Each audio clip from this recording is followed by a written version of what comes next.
we'll get a $5 super chat from our very own Imam. Amazing.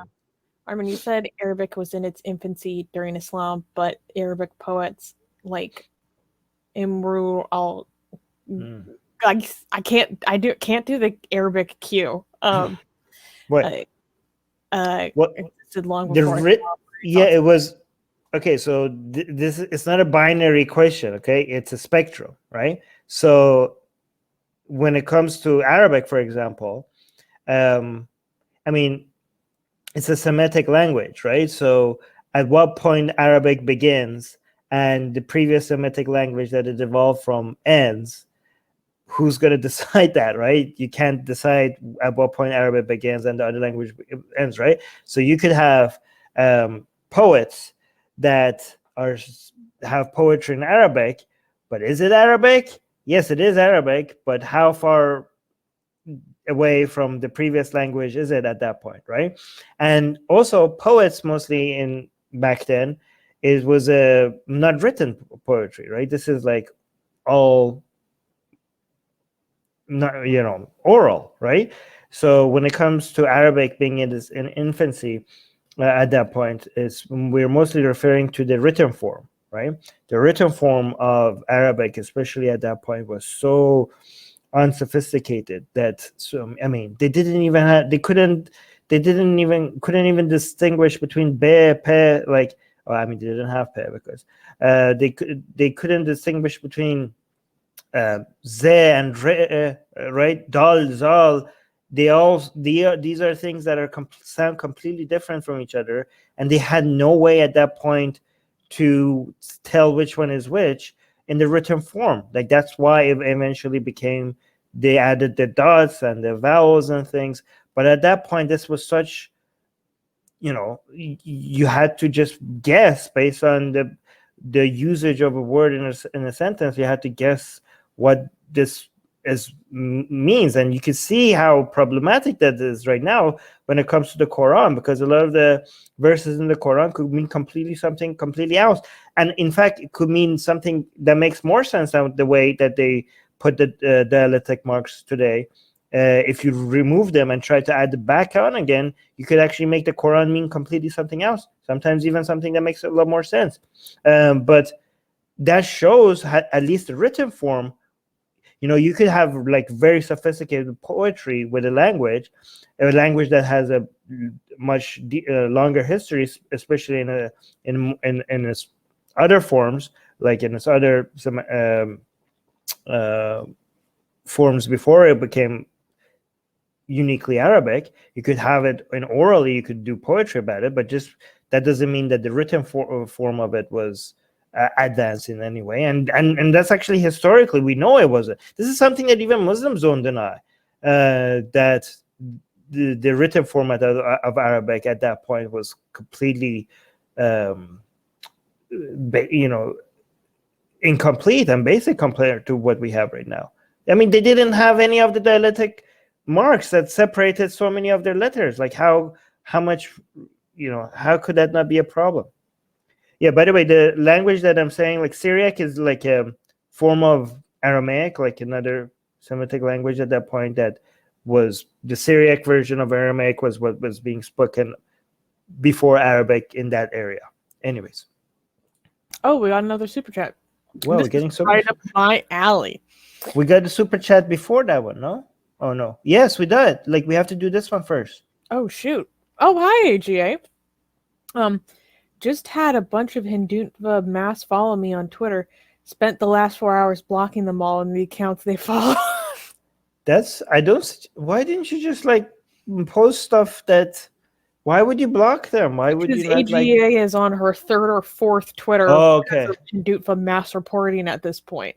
So she's now, I guess, taking preemptive measures. Okay, that makes sense. All right, thank you for the super chat, AJ. Omar Sheikh, thank you for the £2, saying unlikely Ali Dal will be your friend anytime soon. Yeah, but like, okay, and why should I care though? Like, why does that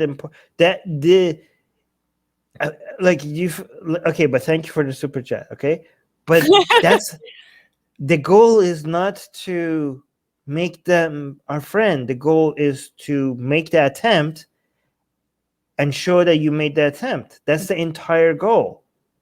It doesn't, like, do you think, like, did you assume that I'm like upset that I don't have Ali Dawah as a friend? Like I don't know what the assumption here. Maybe I'm not understanding what the assumption here is, because that's not a loss. Varun is saying it is established. Thank you for the $5, sorry. It's established that Allah is imaginary. Thanks, guys. Thank you, Varun. And then the other super chat was, this is right up my alley. Thomas Garcia saying, thank you for the 5 Australian pounds. No, dollars. Saying, how can I learn about Shia Islam? I've read Bill Warner and Robert Spencer's books, but they only cover Sunni Islam from the non-believer's perspective. Well, this has been one of my favorite activities lately, is to do deep dive into Shia Islam. So, I mean, there's like lots of different types of Shia Islam, right? I'm assuming you're talking about like more mainstream 12er Shiism, not necessarily like more niche things like being a smiley or something. But in Armin's like, are they even Shia? They are. I'm just joking, by the way, because for so many years I assumed that Shia Islam, like growing up under Islam, Iranian influence, I assumed that Shia Islam is the 12er Jafari Islam, and that's about it, right? But I didn't know there are other forms of Shia Islam until I left Islam. But go ahead. So if you want more of the like pro Walayat al-Faqih Islam, a good channel to use or to watch is Islamic Pulse. I think they do a good job of explaining things from like that perspective. If you from their own perspective, like not anti. Yes. Okay. Yes, exactly. They're very pro the Iranian regime. And if you are interested in people who are more Shia but like against the Iranian regime, then I would go, and not even explicitly too. So this is the whole thing of the Shirazi Shias. And so there's a channel called Rafida Plus that I watch a lot. So they're they follow Sheikh Yasser al-Habib, who is extremely controversial and behind the new film Lady of Heaven. Then I also watch a lot of lectures or majlis from Dr. Syed Amar Naqshwani. He's my favorite person to listen to lectures from. I find his lectures very engaging. I like his speaking style a lot. So that's who I would go to.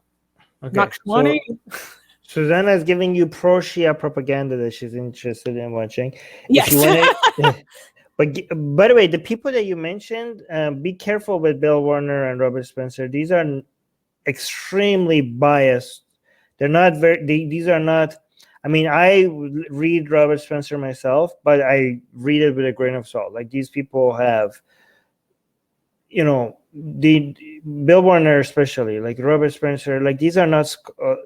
I mean, I'm not saying don't read them. I read them, but they are not very objective. Okay, they're good in pointing you to the maybe direction and to see what the actual scholars are saying. Right? There's a good way, but like Susanna is doing the extreme other way around. She's actually looking at the Islamic propaganda directly. Like, give me your best. Right.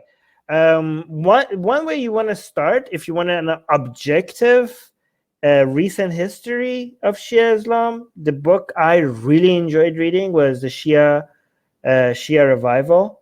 Oh, Suze, maybe you would be interested in reading that. Actually, and I don't know, maybe you already know, by Vali Nasr. That's a really good objective. Like, it's not like anti-Shia, pro-Shia. It's just an objective book. The Shia Revival, very, very, very fun book to read. Very interesting book to read. And if you want, I don't know,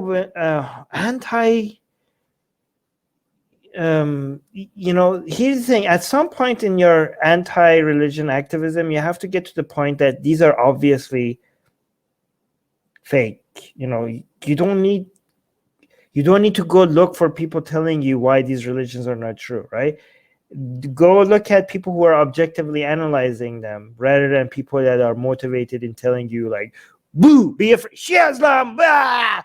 Like, oh, Islam, ah, like, boom, like, yeah, we already know, like, this is full of crap, right? These ideologies are full of crap. Give me the scholarly, objective analysis, please. Like, I already know that I'm not supposed to believe in this stuff, okay? You know, so again, the reason, for example, I'm reading Robert Spencer's book is not because I think he's the best source when it comes to the history, the revisionist. You know, I'm not even saying the revisionist view of Islamic history is correct right now. I'm just very interested in it. But the reason why I'm reading Robert Spencer is because nobody else has like created a digestible summary of it so far, right? Everything else is just like giants of academic. Like, you need to have the scholars, and then you need to have people who are both have good you know, because the books themselves, they're not scholarly work. They're just meant for people like us who are not scholars, who take the scholarly work and then present it to us for us laymen to be able to consume it. But you want the books to be written by the scholars themselves, so that it is written in a way that you can consume it, but it's also by people who recognize what is a scholarly work and what is not scholarly work, so that you're not being fed bull crap, right?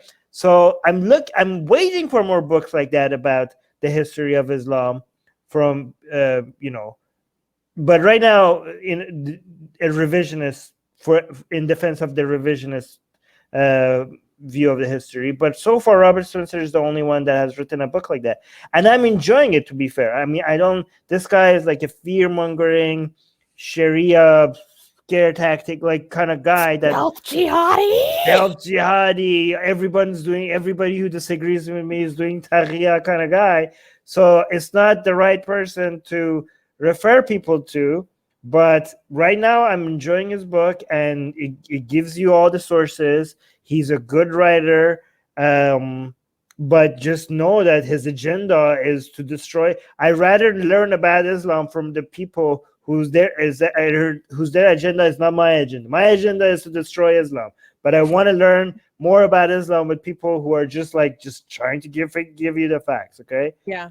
Yeah. Although, I mean, yeah, I guess I should have prefaced my recommendations with saying that this is explicitly propaganda.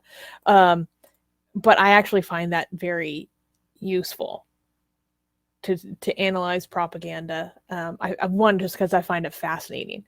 It helps me, like, it helps me understand them when I'm like, what do they want me to believe? But it's not an objective analysis. It's mainly just my own fascination. Hey guys, if you're a fan of blasphemy and sexy Kali, you know, like me, then that means that you probably want more blasphemous art. Well, I have good news for you. If you subscribe to our newsletter, link in the description below, then you get a free booklet of some of the tastiest blasphemous art available today. So, if you want some of this delicious blasphemy, and we're so generous that we update it for you guys weekly for free, all you have to do is sign up for our newsletter below. You can also go to blasphemousart.com/ebook. That's blasphemousart.com/ebook. Sign up with your email, and you get free gifts of this tasty blasphemy. What could be better? So make sure you sign up. Link below.